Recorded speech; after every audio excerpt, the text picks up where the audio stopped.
I tend to be very optimistic, even during difficult times, that Kentucky can win because it's more fun that way. But like a lot of fans, I've probably thought a handful of times in the last 4 years going in a true road game, it was going to be very tough, if not impossible, for them to win. And what's been amazing during this 4-year period where we've talked about our various criticisms and frustrations, in those situations, Kentucky has won. And in all four, Tennessee in the COVID year, Tennessee and Arkansas last year, and then Auburn this year, not only has Kentucky won in all those situations, they've won kind of going away all four times, going on the road and just kind of stomping teams. And tonight was the latest, and I think as important as any of them, because with this win, I think absent just a complete and total collapse, I think the tournament is now assured. They're 18-7.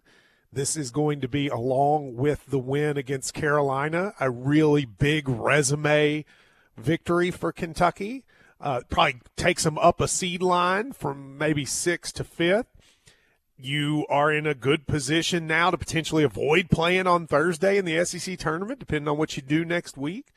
So just a lot of real positive things. And as far as the game, I thought it was an awesome performance. And there were basically, for me, 4 things that sort of stand out. I'll start with the fact that Kentucky got off to a great start. That was exactly what the Cats need to do more often, but definitely on the road, because it just took the crowd out of the game. You know, that's a crowd that had been camping out since their game, Wednesday night. They were in there. They were loud. They had game day. People who were at the game were tweeting about what an amazing atmosphere it was before the game. And then Kentucky comes out, scores, I think, on the first possession.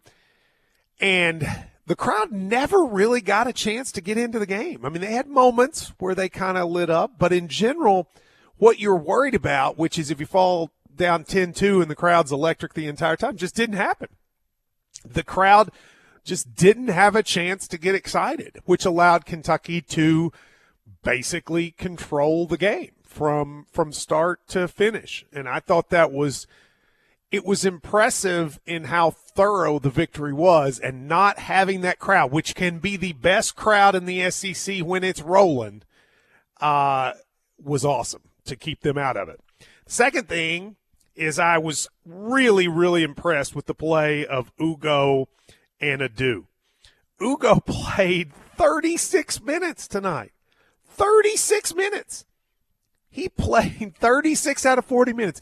If you had told me that kid would ever play 36 minutes in a game in his time at Kentucky, I wouldn't have believed it. And to play 36 minutes, not get in foul trouble, be able to control the rim as he did, 11 boards, 2 blocks, 7 points, that's awesome. And the thing that I think a lot of us were worried about, sort of getting out-muscled at the rim, it just didn't happen. And Ugo was a huge part of that. Not only did he have the blocks, but he altered a lot of shots that I thought really, really helped. And maybe more than anything made Auburn shoot from outside to where they weren't getting, clean looks. They were 4 for 22 from 3, in part because they weren't getting shots at the rim. And Thiero was awesome again. He's becoming a really good defender. He's probably the only guy on the team that I think he's not locked down, but's getting close on guarding on the perimeter. And he really is playing good defense. And then you throw in the fact that he scores 14 points and is able to play 32 minutes when you don't have Trey Mitchell, it is really huge. So that's the second thing. Third thing, Antonio Reeves, I mean, if you've been listening to this show over the last 2 years, but especially this year, he's my favorite player. He's been my favorite player. I think he was probably my favorite player on the team last year, to be honest. There's something about him I just love. I don't know what it is. I mean, obviously I love that he can shoot. He's an historically good shooter. But then to watch this year him make his game so much better to where he can take it to the rim. He's always had a good floater, but he uses it a lot more. And he's been a pretty good defender. And tonight had 5 rebounds. He had 22 points, but I actually think his impact was even more than that in terms of when he scored them. I counted 4 times during the game when Auburn was about to make a run or was making a run. Cut it to 4, cut it to 5, maybe cut it to 7, but the crowd was on their feet. And every single time he scored, 3 times with a basket and once getting fouled, and completely changed the momentum back. That's clutch.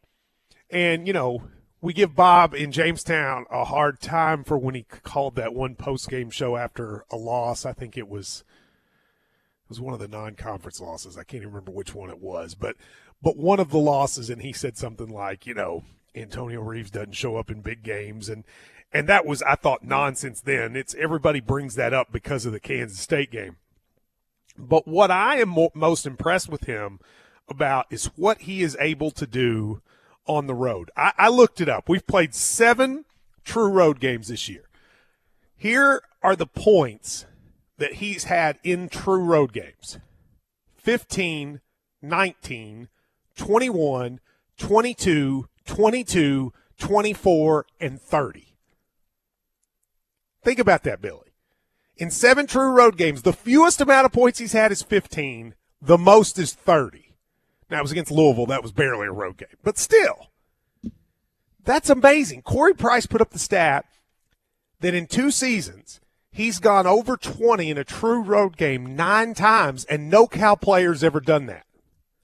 So I actually went further back to look because, a lot of guys don't stay 2 years under Cal. Since 2000, Billy, how many guys have scored 20-plus points a game on the road over the course of 2 seasons 9 times? Whew. 1, maybe 2? Jody Meeks and Keith Bogans. Yeah. And that's it. Tayshaun Prince did it 8 times. It's like that just doesn't happen. And he does it time and time again. In the worst environments, that kid goes, and the fewest points he's gotten was 15. He was great tonight. And I mean, he's an All-American. He should be an All-American to play the way he does. And on a team where on any given night, Shepard can go off, Dillingham can go off, Wagner can go off. He is his points per game this year, I think he only has 1 game where he's not in double figures. It's unbelievable. He's been awesome. He deserves to be an All-American. And then the last thing, and this is, I do think you got to give John Calipari a lot of credit for this tonight. Tonight was an old-school Calipari win. We've talked a lot about him needing to change his style, and he has changed his style somewhat. They take a lot more threes, all the things we've talked about all year.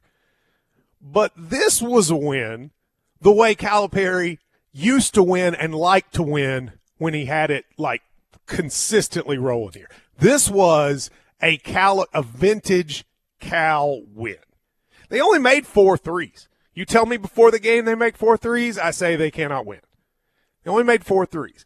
But they won because of defense, effort, rebounding, controlling the pace, and making the plays when they need to.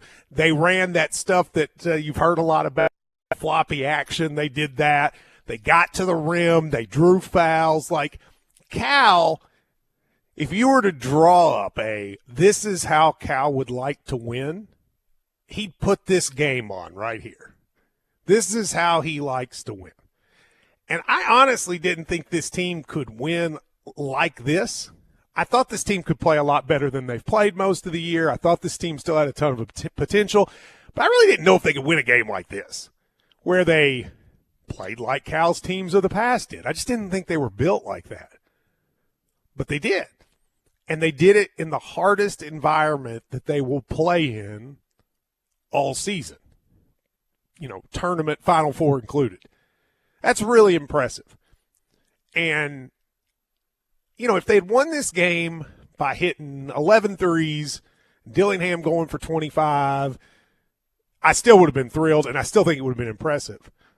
But in some ways, I think it's more impressive that they won it this way, because I really didn't think they were capable of winning a game like this, and they did. So when you look at March and you say we've talked about it, I think they can beat anybody. I also think they can lose to anybody. But I didn't think they could win a game like this. I thought to beat Auburn it would have to be 85-80. But now if you can beat Auburn 70-59, well, now that's a whole nother realm of possibilities. So I think this is a big victory. Now, you got to back it up. You got LSU Wednesday on the road. You got Alabama at home. Win those two, and now all of a sudden you can get one of those top 4 seeds in a region. And you might not have to play a really good team, like a really good team in the second round. You win these next 2 games, some of the disappointment of the loss at home to Florida or to Gonzaga, some of that will go away because you can sit there. Right now you're what, 18-7? Win 2 more, gets 20-7? Well, with Vandy and Arkansas at home still to come, you can have a really good record and a record that can get you a seed where maybe a March run is even more probable.